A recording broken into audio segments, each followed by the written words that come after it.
Здравствуйте! В эфире информационный выпуск Камшейк Шара. Сегодня в программе. МИД Абхазии решительно осудил нападение Израиля на столицу Сирии. Израильская армия нанесла удар по Генштабу и президентскому дворцу в Дамаске в ответ на обострение ситуации с друзами на юге страны. Состоялось координационное совещание правоохранительных органов Республики Абхазия от 16 июля 2025 года. В Министерстве внутренних дел подвели итоги работы за 6 месяцев.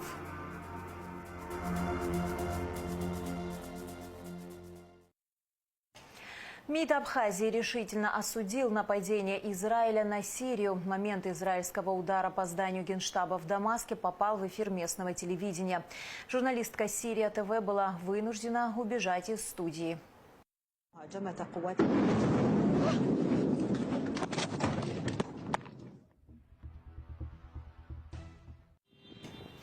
В результате удара минимум 1 человек погиб и несколько получили ранения. И, как заявило правительство Израиля, приказы об атаках были отданы в поддержку населения друзов на юге Сирии, где происходили столкновения с правительственными силами. В личной ноте министр иностранных дел Абхазии Олег Барцыц выразил своему сирийскому коллеге Асаду Хасану Аль-Шайбани твердую поддержку. Мы решительно осуждаем любые попытки иностранного вмешательства во внутренние дела Сирийской Арабской Республики и действия, несущие угрозу стабильности и безопасности Сирии, говорится в тексте ноты. К другим новостям. За 2024 год суды Абхазии назначили штрафов на общую сумму 27 миллионов 973 тысячи рублей. Чаще всего за незаконный оборот наркотиков и имущественные преступления. На координационном совещании правоохранительные органы рассказали о судебной практике по уголовным делам с наказанием в виде штрафа. Цель мероприятия – определить количество средств, поступающих в бюджет от деятельности правоохранителей. В совещании участвовал генпрокурор Адгур Агарба. Подробности в материале Гундышова. 426 уголовных дел рассмотрено судами Абхазии за 2024 год. За отчетный период осуждено 447 лиц, из которых в качестве основного наказания в виде штрафа получили 48 человек. 397 исполнительных документов поступило на рассмотрение в службу судебных исполнителей в 2024 году. Было возбуждено 372 уголовных дела. К настоящему времени окончено 113 дел. По 53 делам на общую сумму 29 миллионов рублей осуществить принудительное взыскание штрафов на данный момент невозможно, поскольку все должники отбывают наказание в местах лишения свободы. Правосудие заключается не только в вынесении справедливого решения, но и в обязательном обеспечении его исполнения. Без этого судебная система утрачивает свою юридическую силу и превращается в совершенную формальность. В современных условиях органы принудительного исполнения выполняют критически важную функцию, обеспечивая, во-первых, реализацию судебных решений и завершенность судебного процесса. Далее, восстановление нарушенных прав граждан и организаций, ну и укрепление авторитета судебной власти и доверия к государственным институтам. В 2024 году миграционной службой Абхазии было составлено 212 административных протоколов. Выдворено за пределы республики 18 человек. Об этом в своем докладе рассказал начальник государственной миграционной службы Саид Цвинария. Реализация поставленных задач, направленных на усиление миграционного контроля, наглядно показала, что применение административной практики – это эффективный механизм предупреждения административных правонарушений. Сегодня, благодаря применению данных мер, мы уже фиксируем положительную динамику деятельности всей службы в целом. В 2024 году в республиканский бюджет поступило 69,3 миллиона рублей штрафов за нарушение правил дорожного движения, рассказал начальник ГАИ Дамир Авицба. Это результат установки камер, фото и видеофиксации на дорогах. Анализ указанных данных позволяет сделать вывод о необходимости продолжения реализации комплекса мер, направленных на повышение безопасности дорожного движения и снижение аварийности на дорогах Республики Абхазия. Ключевым направлением работы остается совершенствование системы автоматической фиксации нарушений правил дорожного движения, а также усиление контроля за соблюдением правил дорожного движения со стороны водителей. Основным товаром, за незаконный ввоз которого в Абхазии возбуждали административные дела, стало оборудование для майнинга. В 2024 году таможенники изъяли 570 аппаратов. С начала этого года более 400, сообщил глава отдела дознаний и таможенных расследований ГТК Тимур Гайдуков. Также он добавил, что за полгода выявлено 12 попыток ввоза наркотиков и психотропных средств. В рамках реализации оперативной информации в 2024 году выявлено 10 фактов уголовно наказуемых деяний при попытке пересечения государственной границы Республики Абхазия с целью ввоза наркотических средств или психотропных веществ. В текущем же году у нас эта цифра перешла за 12 фактов. В качестве объектов таможенных правонарушений по возбужденным административным делам выступали следующие основные категории товаров. Первое у нас идет особое внимание, это на вычислительное оборудование для извлечения криптовалюты. Вторым можно обозначить это табачные изделия, у нас в общей сложности более 29 тысяч пачек. Обнаружена изъята также алкогольная продукция, более 800 единиц бутылок. Подводя итоги, генеральный прокурор Абхазии Адгур Агрба положительно оценил работу правоохранительных органов и поблагодарил за проделанную работу. В целом результаты хорошие, с учетом доклада начальника ГАИ, начальника миграционной службы. Кстати, благодарим вас за проделанную работу. Будем надеяться на то, что у нас будут результаты еще лучше. Есть проблемы, над которыми надо работать. Их очень много. Вам виднее. Почему? Потому что вы непосредственные исполнители, и вы непосредственно сами ими занимаетесь. Координационное совещание в Генпрокуратуре было посвящено обобщению судебной практики по делам, по которым назначены штрафы. Такие встречи будут проводиться раз в квартал. Кундашова, Алексей Гухава, Абхазское телевидение. Межведомственная комиссия, созданная распоряжением премьер-министра, проводит контрольные мероприятия на предмет соблюдения условий предоставления земельных участков, предусмотренных решениями Кабинета министров. Проверка проводится за период с 2020 по 2023 годы. Подробный отчет о результатах проведенной работы, в том числе сведения о текущем характере использования каждого предоставленного участка в разбивке по землепользователям, комиссия должна предоставить до 22 сентября. 283 преступления совершено за первое полугодие этого года. 260 из них раскрыты. В Министерстве внутренних дел подвели итоги работы за 6 месяцев. Руководители всех подразделений отчитались по направлениям деятельности. Подробности у Шазины Ханагуа.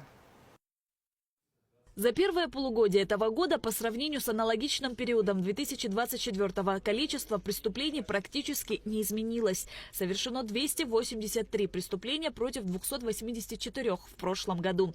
Уровень раскрываемости вырос с 91% до 93%. Преступления общей уголовной направленности совершено на 7 больше. Рост связан с увеличением преступлений против личности, а именно с нанесением тяжких телесных повреждений. Среди преступлений против личности на 3 факта уменьшилось количество убийств с покушениями. Так, за анализируемый период всего совершено 3 преступления. Произошли убийства с покушением в следующих районах. 2 факта в городе Сухум и 1 факт в Очимчирском районе. Отмечается увеличение количества тяжких телесных повреждений с 4 до 12. Таких резонансных преступлений, как похищение граждан, в отчетных периодах 2024 и 2025 года не зарегистрировано. Также фактов изнасилования не зарегистрировано в обоих отчетных периодах. Количество зарегистрированных тяжких преступлений за первые 6 месяцев 2025 года составляют 95 фактов. Из общего числа краж наибольшее количество приходится на город Сухум – 25 случаев, Гагарский район – 11, Гудаутский район – 7. В остальных районах зафиксировано по 1 факту кражи, за исключением Очимчирского и Гулрыбского, где за анализируемый период ни одного случая. Грабежи зарегистрированы в 3 районах, 2 факта в Гагарском районе, по 1 случаю в городе Сухум и Сухумском районе.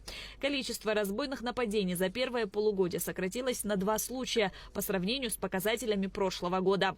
Анализ показывает, что за первые 6 месяцев 2025 года наблюдается неоднородная динамика преступности по районам. В городе Сухум и Гудаутском районе зафиксирован рост количества краж, что свидетельствует о необходимости усиления профилактических и оперативных мер в этих районах. В Гагарском районе отмечается снижение, что говорит о положительных результатах профилактической деятельности в этом районе. В структуре преступлений, связанных с общественной безопасностью, как и прежде, преобладают преступления, связанные с незаконным оборотом наркотиков. Количество выявленных фактов составляет 73 против 93. В то же время количество выявленных случаев незаконного ношения и хранения оружия выросло с 38 до 60 фактов. За первое полугодие произошло 51 ДТП. В них погибли 20 человек, травмы получили 72 человека. ДТП совершаются в основном в дневное время. Наименьшее их количество приходится на пятницу, наибольшее на воскресенье и вторник. Всего за анализируемый период к уголовной ответственности за совершение преступления привлечено 192 лица против 238 за аналогичный период прошлого года. Возраст лиц, совершивших преступления, с 14 до 17 лет – 10 человек, с 18 до 24 – 40, с 25 до 29 лет – 28 человек, с 30 лет и выше – 124 человека. Основная часть преступников – это лица в возрасте от 30 лет и старше, что указывает на преобладание взрослых в криминальной активности.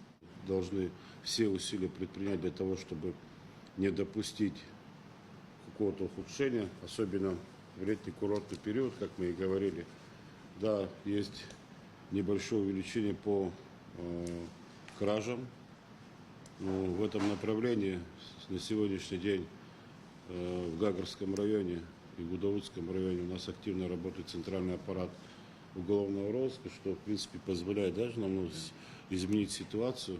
Работу по противодействию незаконному ношению оружия усилят в Абхазии, заявил вице-премьер-министр внутренних дел Роберт Кеут. Он подчеркнул, что каждое районное подразделение милиции общественной безопасности должно отчитываться о проведенных проверках. С 20 часов 16 июля Управление общественной безопасности совместно с Управлением уголовного розыска будут пешком обходить Сухумскую набережную и проводить проверки в заведениях, выявлять лиц, которые имеют разрешение на оружие, но носят его в нарушении закона, и тех, кто носит оружие незаконно. Работа будет проводиться дважды в неделю. Я это буду перепроверять. В действительности буду перепроверять, потому что это не должно быть формально. Это должно быть действенно, это должно быть эффективно. То, что там мы не выявили, все остальное, этого не должно быть. Потому что сегодня мы обращаем внимание, что очень большое количество людей все-таки носит оружие.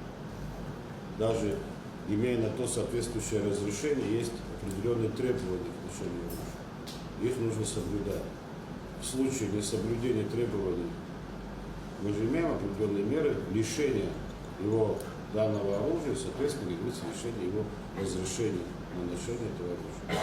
Далее руководители районных подразделений МВД отчитались о проделанной работе. Для обеспечения правопорядка в турзонах и оказания информационной помощи отдыхающим в Сухуме работает туристическая милиция. На совещании было отмечено, что нововведение показало эффективность. Министр внутренних дел Роберт Кеут подчеркнул, что туристическая милиция может появиться и в других районах республики. Шезина Ханаго, Камила Джопуа, Абхазское телевидение. В Абхазии создадут электронную школу. Об этом, в частности, шла речь на встрече министра просвещения Ханы Гунба с ректором Армавирского педагогического университета Евгением Нижником. Электронная школа – это ресурс с интерактивными уроками, лекциями и домашними заданиями от лучших учителей. Евгений Нижник предложил организовать доступ к ней для абхазских педагогов. Гунба поддержала инициативу, отметив, что в республике нужно создать свою базу, в которую войдут уроки по абхазскому языку, литературе, истории Абхазии.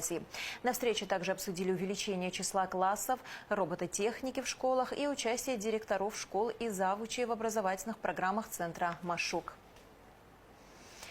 Печальная весть: на 94-м году ушел из жизни кавалер ордена Ахтзапша третьей степени, кандидат сельскохозяйственных наук, профессор АГУ Георгий Алексеевич Хватыш. Ученый внес большой вклад в теоретическую разработку и практическое внедрение в овощеводство Абхазии круглогодичного конвейера производства овощей в открытом грунте. Большое внимание уделял подготовке молодых специалистов, ученых по овощным и по другим субтропическим культурам. Под его руководством и поддержкой были защищены 12 кандидатских диссертаций. Георгий Хватыш является автором более 70 опубликованных научных трудов и монографий, а также ряда учебных пособий для студентов. Продолжаем выпуск. Контроль за вырубкой деревьев в столице будет усилен. Об этом шла речь на заседании комиссии по охране и защите зеленых насаждений в связи с учащением случаев незаконной вырубки. Была отмечена необходимость усиления сотрудничества с профильными структурами. Также шла речь о замене старых деревьев на новые. Участники подчеркнули важность проведения этих работ в соответствии с установленными нормами, чтобы сохранить уникальный зеленый облик столицы. 6 женских команд поборются за международный кубок дружбы народов Кавказа. В Республиканской детско-юношеской спортшколе стартовал турнир по баскетболу. В соревнованиях принимают участие черкесский Эльбрус, Краснодарская Искра, Кропоткин, Гагра, Крылья Абхазии и Апсны. Турнир организован Государственным комитетом по делам молодежи и спорта совместно с Федерацией баскетбола Абхазии. На церемонии открытия турнира была Аэлита Рутюнян. Баскетбол – спорт, сочетающий в себе умение координироваться, управлять мячом и не только. Ведь для того, чтобы забросить мяч в корзину, на первый взгляд простая задача, нужно усердно тренироваться. Диана Беби из команды «Крылья Абхазии» занимается баскетболом около 7 лет. Ей сразу полюбилась эта игра. В очередь мы готовились всей командой обязательно. И у нас было очень много тренировок, особенно в летнее время у нас 2 раза в день тренировки, и утром, и вечером. Утром у нас физподготовка, а вечером мы уже больше работаем на площадке с кольцом. И очень много комбинаций отрабатываем. Перед началом игр к присутствующим с приветственным словом обратились президент Национального олимпийского комитета Абхазии Валерий Ашба и советник президента по спорту Ахра Ашуба. Я как президент Олимпийского комитета хочу поздравить вас всех, поздравить с этим турниром. И хочу, чтобы было время, когда вас здесь, присутствующих на этом турнире, молодых женщин, поздравляли бы, что вы стали олимпийскими чемпионками. Это значимое событие для всех любителей этого прекрасного вида спорта. Участницам желаю вам крепкого здоровья, красивых побед, а организаторам хочу выразить вам огромную благодарность за проделанную работу. Желаю вам успешного проведения турнира. Женский турнир «Кубок дружбы народов Кавказа» ежегодный. Он будет проходить по 20 июля включительно. Каждая команда готова к встрече с соперником и настроена на достойную игру. Глядя на наших баскетболисток, видеть, как они лучезарно улыбаются, я уверен, что вы сегодня, эти несколько дней, нам покажете не одну зрелищную игру. Удачи, чтобы к нам приезжали побольше команд. Мы имели возможность развиваться, соперничать друг с другом. Поэтому самое, что ни на есть приятное в спорте, это соревнования. Участников церемонии открытия порадовал своим мастерством вокально-инструментальный ансамбль «Гунда». В соревнованиях принимают участие 6 команд. Это черкесский Эльбрус, Краснодарская Искра, Кропоткин, Гагра, Крылья Абхазии и Апсны.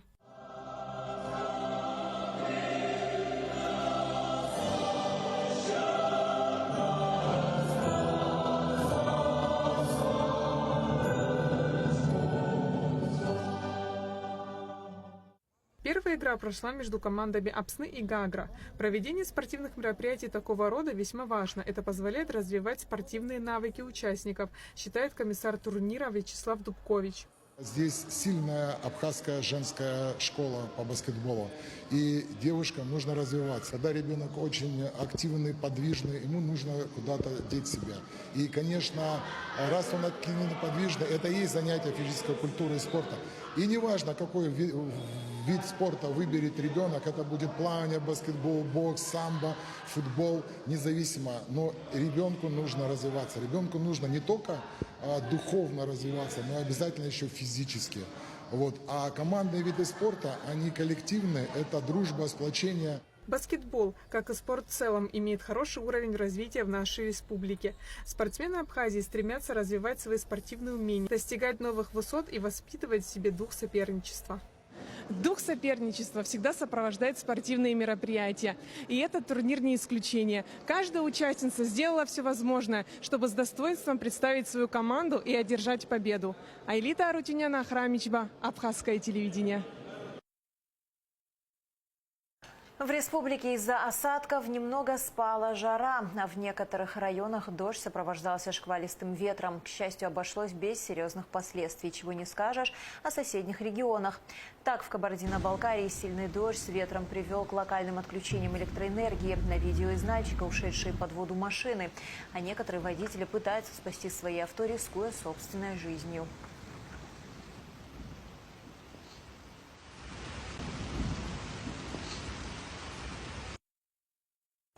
И в продолжение о погоде.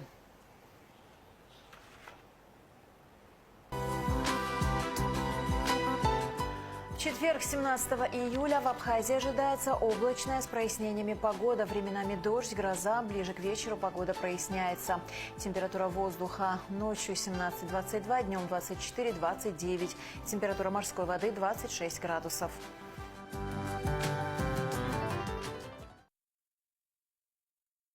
На этом наш выпуск завершен. До скорых встреч в эфире.